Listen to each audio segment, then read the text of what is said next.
Hey guys, welcome back to my YouTube channel. मैं प्रवीण। मैं आपको 10th एनसीईआरटी मैथ्स का कोर्स करा रहा हूँ, जिसमें हम 3.3 एक्सरसाइज पर हैं और इसकी हम ये आज क्वेश्चन करने वाले हैं। ये वाले तीनों क्वेश्चन करने वाले हैं। यदि आप हमारे इस चैनल पर नए हो तो हमारे इस चैनल को सब्सक्राइब करें और वीडियो को लाइक करें और दोस्तों को शेयर करें।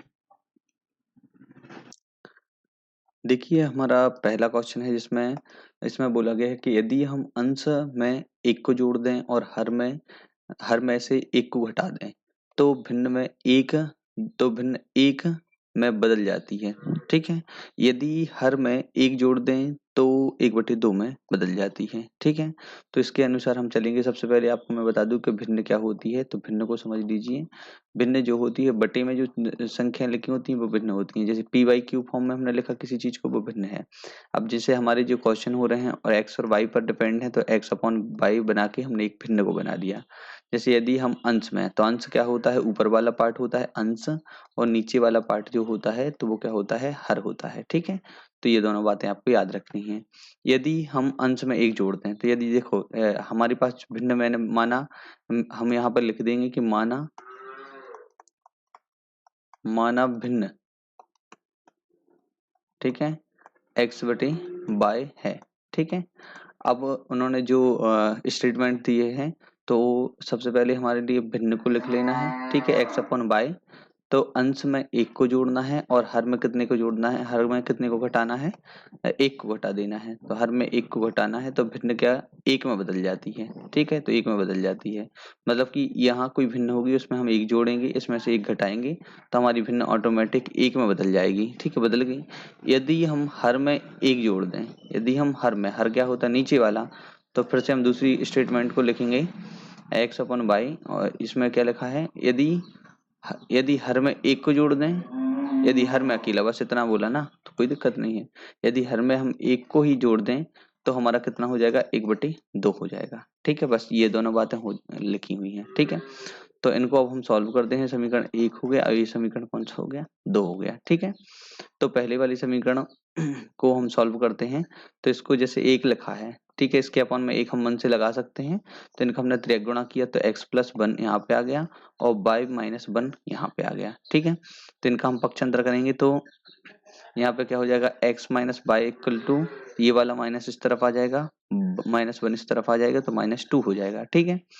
अब हमारा एक ये हो चुका और दूसरा हम इसको भी यदि मॉडिफाई करेंगे, हम वैसे इसके समीकरण 1 बनाने के बाद तुरंत मॉडिफाई कर सकते थे। ठीक है। यदि आप करना चाहो तो ऐसे ही करके फिर समीकरण 1 दे देना। ठीक है।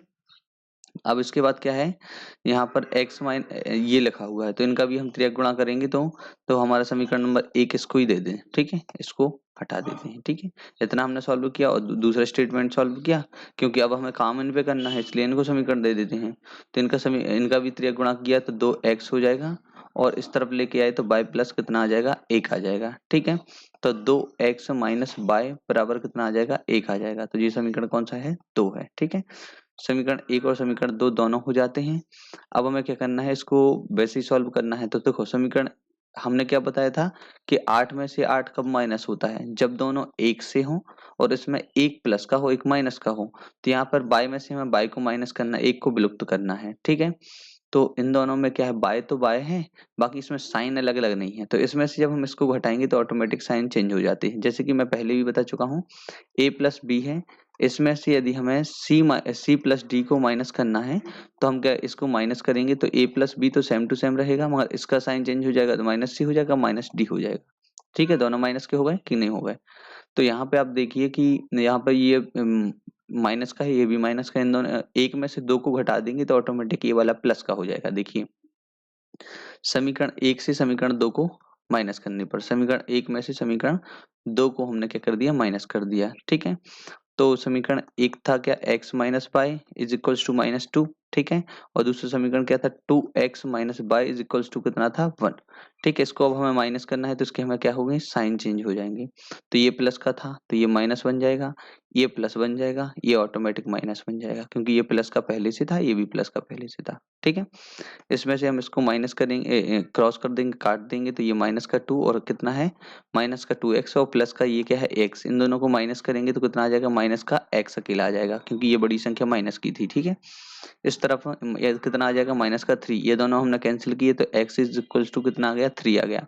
तो इसका जो आंसर आया हमारे सामने, तो ये आंसर आया कितना, x इज इक्वल टू कितना 3 आ गया। ठीक है, अब इसके बाद हम इस x की वैल्यू को हम कहाँ रखेंगे, x की वैल्यू को किसी भी समीकरण में रख सकते हैं, किसी में भी रख दो आप, जो इजी देखे। ये वाला समीकरण कौन सा, ये वाला समीकरण 1 में रखने पर। ठीक है, तो यहाँ पे हम क्या लिख सकते हैं, x का मान समीकरण 1 में रखने पर। ठीक है, समीकरण 1 में रखने पर। ठीक है, पूरा लिख लिया करो आप।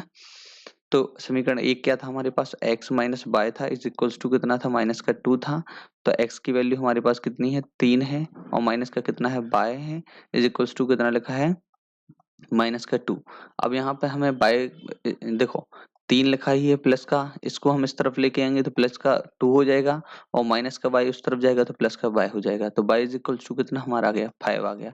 तो हमारा जो दूसरा वाला आंसर है, तो दूसरा वाला आंसर हमारा क्या हो गया, बाय इज इक्वल टू 5। ठीक है, तो ये बार हमारा क्वेश्चन सॉल्व हो जाता है, ये आपको समझ में आ गया होगा। अब हम नेक्स्ट क्वेश्चन पर चलते हैं। नूरी की आयु सोनू की आयु की दोगुनी हो जाएगी, मतलब कि देखो 10 वर्ष पश्चात, तो अभी तो वर्तमान में कितना है इनका x है, 10 वर्ष पश्चात कितनी हो जाएगी x प्लस 10 हो जाएगी। और इसकी इनकी आयु 10 वर्ष पश्चात क्या होगी, x प्लस कितनी हो जाएगी 10 बाई प्लस 10 हो जाएगी। तो उन्होंने क्या बोला, नूरी की आयु, ठीक है, सोनू की आयु की दुगनी हो जाएगी। मतलब कि आप नूरी की आयु यदि आपको निकालना है तो सोनू की आयु, ये नूरी हो गई, ये सोनू हो गई। ठीक है, तो सोनू की आयु की कितनी करोगे आप, दोगुनी करोगे, तब आपको किसकी नूरी की आयु मिलोगी।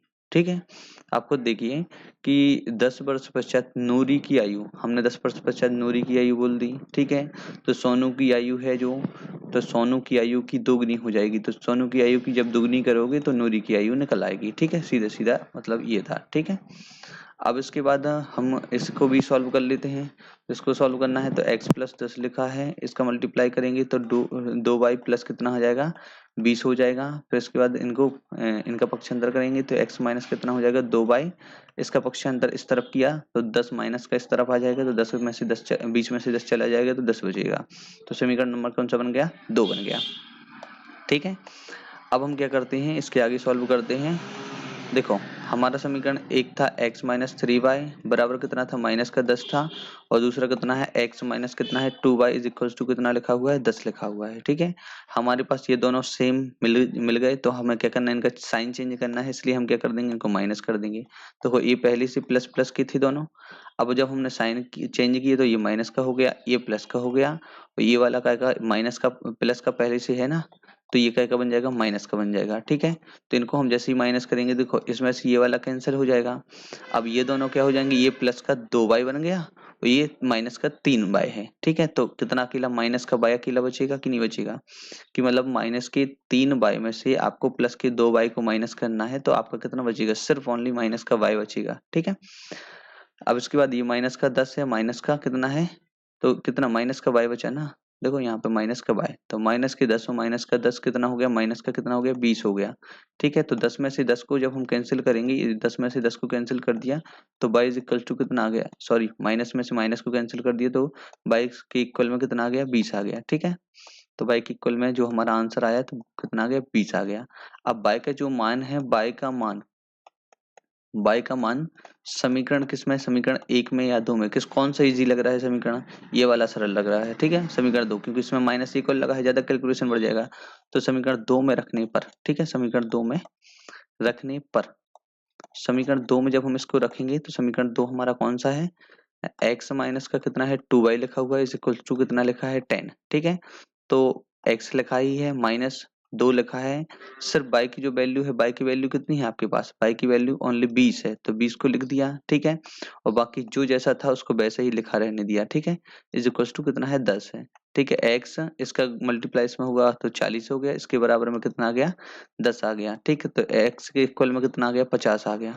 तो ये बताओ कि आपने x किसको माना था, बताओ।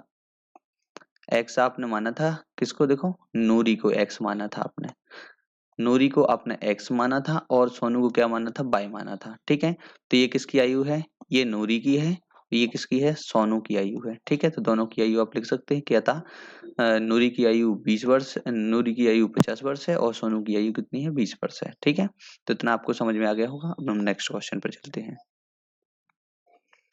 देखो ये वाला क्वेश्चन है तो इस क्वेश्चन का बेसिक थोड़ा आपको आना चाहिए। आप एक बात बताइए, आपने इकाई दहाई सैकड़ा तो पढ़ा ही है, तो इसमें आपको कोई जैसे लिखा किसी ने 2, तो सिर्फ ये कौन सा है, इकाई का अंक है। ठीक है, इकाई का अंक है।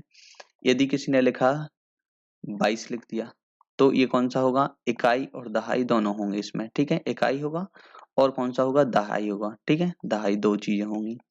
अब इसके बाद यदि हम किसी ने लिख दिया 222 लिख दिया तो इसमें क्या होगा, इकाई भी होगा, दहाई भी होगा और सैकड़ा भी होगा। ठीक है, तो ये 3 चीजें होंगी। समझ गए बात को कि नहीं समझे। जैसे हमें अब क्या करना है, जो इन्होंने दिया है तो इकाई और दहाई दोनों की बात होगी। ठीक है, 2 अंकों की संख्या होगी दहाई की। तो जैसे मैंने मान के चलो कि मैंने 20 को लिखा, ठीक है, जैसे मेरे पास 22 था। ठीक है, तो इस 22 को हमें तोड़ के लिखना है तो हम ऐसे और ऐसे लिख देंगे क्या, इसको 2 पार्ट में लिखना है। किसी ने बोला कि इसको तोड़ के लिखो, इकाई को अलग लिखो और दहाई वाले नंबर को अलग लिखो, तो इसको हम ऐसा लिख सकते हैं 20 + 2, ऐसा लिख सकते हैं। ठीक है, अब यदि मान के चलो कि हमारे पास ये वाले डिजिट नहीं है, ठीक है, जैसे किसी ने लिख दिया x और y लिख दिया। ठीक है, अब इसको आप कैसे लिखोगे, तोड़ के।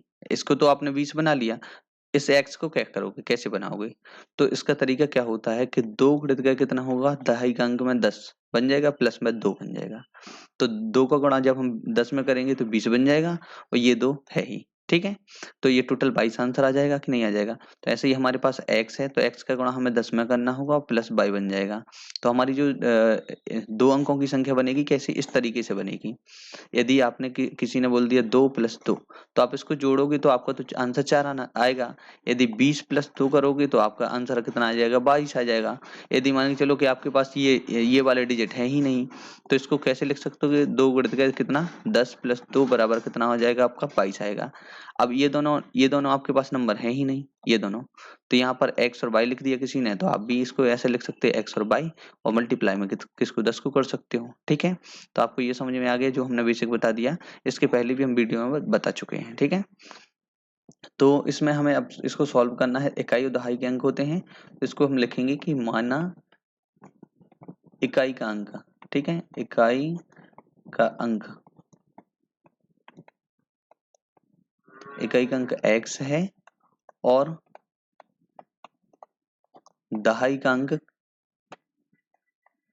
दहाई का अंक, ठीक है, दहाई का अंक y है। ठीक है, अब ये हमने जो लिख दिया, अब हम क्वेश्चन को पढ़ते हैं। ठीक है, माना 2 अंकों की एक संख्या के अंकों का योग, माना 2 अंकों की एक संख्या है, उसके अंकों का योग कितना है, 9 है। तो उसके अंक कौन होंगे, ये होंगे अंक। तो x + y उन दोनों अंकों का योग कितना है, 9 है, तो 9 लिख दिया। ठीक है, समीकरण 1 बन गया। अब उसके बाद इस संख्या का 9 गुना, मतलब वो संख्या का क्या होगी, इसमें आगे हम संख्या भी बना के लिख सकते हैं। ठीक है, तो संख्या क्या होगी, इकाई का अंक क्या था हमारे पास, x था, दहाई का अंक क्या था, कितना y था। दहाई में हमें किसका 10 का गुणा करना होता है, जब तो हमारी पूरी संख्या बनती है तो हमारी संख्या क्या बनेगी, ये बन जाएगी। ठीक है, तो इसको हम क्या लिखेंगे, 10y + x, ऐसा लिखा। तो उन्होंने क्या बोला, इस संख्या का 9 गुना, तो इस संख्या का हमने क्या कर दिया, 9 गुना कर दिया। ठीक है, संख्या के अंकों को पलटने पर बनी संख्या दुगनी है। ठीक है, तो संख्या है, संख्या के अंकों को हमने पलट दिया। ठीक है, इन दोनों को पलट दिया तो ये क्या बोला उन्होंने कि ये क्या होगी, दोगुनी होगी।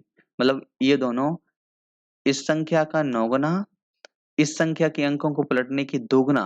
ठीक है, इस संख्या को के अंकों को पलटने के बाद दोगुना कर दिया जाए तो ये दोनों क्या होगी, एक दूसरे के बराबर होगी। इनका कहने का मतलब ये है, पढ़ो फिर से। इस संख्या का 9 गुना कर दिया जाए और संख्या के अंकों को पलटने से बनी संख्या का दोगुना है। ठीक है, इस संख्या का 9 गुना संख्या के अंकों को पलटने के बाद बनी संख्या का दोगुना है।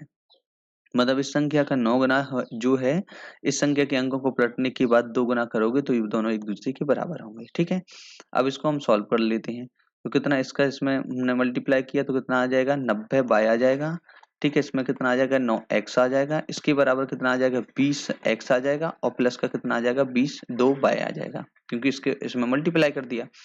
मल्टीप्लाई जो होते हैं तो इसका पहले इसमें होता है, इसका फिर इसमें होता है। ठीक है, ऐसे ही इसका इसमें हुआ और इसका इसमें हुआ। ठीक है, इनकी मल्टीप्लाई हो गए। अब क्या होता है कि जब हम इनको सॉल्व करते हैं तो इसको इस तरफ लेके आएंगे तो देखो 90 में से 20 घटा देंगे क्योंकि ये इस तरफ आएगा। करके देख लो, देखो 90 बाय लिखा है, नहीं ये नहीं होगा। ठीक है, 90 बाय लिखा है ना, तो इसको इस तरफ लेके आएंगे तो कितना हो जाएगा 2 बाय आ जाएगा। ठीक है, ये कितना लिखा है प्लस का 9x लिखा है, तो इस तरफ आएगा तो माइनस का 20x आ जाएगा। ठीक है, तो इसको हम सब इनको पक्षांतर कर दिया दोनों का, दोनों के साइन चेंज हो गए। बाय वाला बाय के साथ में लिख दिया, एक्स वाला एक्स के साथ में लिख दिया। अब इनको हम घटाएंगे तो कितना आ जाएगा 88 बाय आ जाएगा और प्लस में कितना आ जाएगा, यहाँ पे प्लस में नहीं आएगा इसका आंसर इसका माइनस में आएगा तो 9 को घटा देंगे तो माइनस का कितना आ जाएगा 11 आ जाएगा। ठीक है, माइनस का 11, एक्स बराबर कितना हो गया 0 हो गया। ठीक है, अब इतना आपको समझ में आ गया। अब इसको देखो, जैसे 88 और 11 लिखा है तो हमें लग रहा है कि ये दोनों क्या 11 से कट जाएंगे। ठीक है, तो हमें एक चीज पता होना चाहिए कि यदि हम समीकरण में यदि इस तरफ 11 से डिवाइड करेंगे तो इस तरफ भी 11 से डिवाइड होगा, इस तरफ भी 11 से डिवाइड होगा। आप कहीं भी डिवाइड कर सकते, कुछ भी इसको छोटा हम कर सकते हैं क्योंकि हमें इतना आइडिया है। ठीक है, तो इसको जैसे हमने काटा तो 8 बार गया। ठीक है, तो ये एक बार जाएगा और ये क्या है 0 आ जाएगा इसका आंसर। ठीक है, तो हमारे लिए जो इसका सॉल्यूशन मिला, तो हमें इसका सॉल्यूशन मिला कितना 8 बाय माइनस का कितना है x बराबर कितना है 0। ठीक है, कुछ इस तरीके से हमें इसका सॉल्यूशन मिल गया। ठीक है, अब हमें क्या करना है कि समीकरण हमारा कौन सा बन गया, समीकरण 2 बन गया। ठीक है, समीकरण 1 और समीकरण 2 हमारे बन जाते हैं। ठीक है, देखो अब इसके बाद क्या करना है हमारे लिए, अब समीकरण 1 और समीकरण 2 को क्या कर देंगे घटा देंगे, क्योंकि देखो ये प्लस का x है, यहाँ पे माइनस का x है, मतलब ये घटाना नहीं है, ये जोड़ ही देंगे तो इसमें आंसर आ जाएगा। तो देखो इसको हम इसके लिखें, बाय को आगे लिख दें, क्या दिक्कत है आगे पीछे लिखने में। ठीक है, तो प्लस का कितना है x बराबर कितना लिखा हुआ है 9, ये समीकरण कौन सा हो गया 1 हो गया। ठीक है, तो इन दोनों को हमें क्या करना है घटाना है, तो इन दोनों को क्या कर देंगे काट देंगे तो कितना आ जाएगा 9 बाई इज इक्वल्स टू कितना हो जाएगा 9 आ जाएगा। ठीक है, तो 9y इज इक्वल्स टू कितना आ गया 9, इन दोनों को प्लस किया इनको प्लस किया तो ये आंसर आ गया। तो y इज इक्वल्स टू कितना हमारा आंसर आ गया 1 आ गया। ठीक है, तो एक आंसर आ गया। अब इसके बाद क्या करते हैं हम, ये पहला हमारा आंसर मिल गया। अब इसके बाद इस y का मान के कहाँ रखना है, y का मान। ठीक है, y का मान किसी भी समीकरण में रख दो, समीकरण कौन सा एक ही जी है ज्यादा। ठीक है, y का मान समीकरण 1 में रखने पर। ठीक है, समीकरण 1 में रखने पर, हाँ ठीक है, 1 में जैसे ही हम रखेंगे तो समीकरण 1 कौन सा है x plus y is equals to कितना है 9। ठीक है, तो x की वैल्यू ये है प्लस 1 इज इक्वल्स टू कितना है 9। ठीक है, अब इसके बाद x बराबर कितना आ जाएगा 8 आ जाएगा, क्योंकि ये इस तरफ आएगा, ये माइनस कट जाएगा तो कितना आ जाएगा घट जाएगा तो कितना आ जाएगा ये आ जाएगा। ठीक है, तो हमारी संख्या अब क्या बनेगी, तो हमारी संख्या बनती है, हमने संख्या क्या बना के रखी थी 10 बाई प्लस कितना है x था। ठीक है, तो x की जगह पे इसकी वैल्यू, y की जगह पे इसकी वैल्यू को रखना है। ठीक है, तो x की जगह पे हमारी वैल्यू कितनी हो जाएगी, x की जगह पे 8 हो जाएगी और y की जगह पे कितनी वैल्यू आ जाएगी 1 आ जाएगी। ठीक है, इसका गुणा हमें किस में करना होगा 10 में करना होगा, तो कितना आ जाएगा 10 और प्लस कितना आ जाएगा 8, तो हमारी संख्या कितनी बन जाएगी 18। ठीक है, तो आपको ये पूरा समझ में आ गया। तो हमारा जो नंबर हमें प्राप्त करना था तो वो क्या होगा ये, तो देखो उन्होंने क्या बोला वही संख्या ज्ञात कीजिए। ठीक है, तो वही संख्या हमें क्या ज्ञात करना है, तो वही संख्या हमारी कितनी ये बन गई। इसको यदि आपको चेक करना है तो मतलब हम आंसर में लिखेंगे अतः वही संख्या क्या होगी 18 होगी। ठीक है, तो हमारा आंसर ये आ गया। अब देखो क्या होता है कि जैसे हमें चेक करना है तो देखो उन्होंने जो स्टेटमेंट बोला था कि इस संख्या का 9 गुना, तो 18 का हमें क्या करना है 9 गुना करना है और संख्या के अंकों को पलट दिया, तो 18 कर दिया पलट दिया अंकों को, तो वो कितना होगा 2 गुने के बराबर होगी। ठीक है, तो बराबर, ठीक है, तो 2 गुने के बराबर, हाँ इसको पलटा कहाँ है अभी, ठीक है अंकों को कहाँ पलटा है, ये जैसे 18 था हमारी संख्या क्या 18 थी, तो इसको हमने पलट दिया और इसके बाद क्या कर दिया इसका हमने 2 गुना कर दिया। ठीक है, तो ये दोनों एक दूसरे के बराबर होंगे। देखिए यहाँ पे इसका आंसर क्या होगा 18 नंबर 162 होता है और 2 एकम 2 और 8 दूनी 16, तो ये दोनों एक दूसरे के बराबर हो गए कि नहीं हो गए, जो उन्होंने बोला था वैसे ही हुआ कि नहीं हुआ। ठीक है, अब हम नेक्स्ट क्वेश्चन पर चलते हैं, क्या तीनों क्वेश्चन हो गए ना। ठीक है, हाँ, तीनों क्वेश्चन हो चुके हैं। इसके बाद हम नेक्स्ट क्लास में मिलते हैं।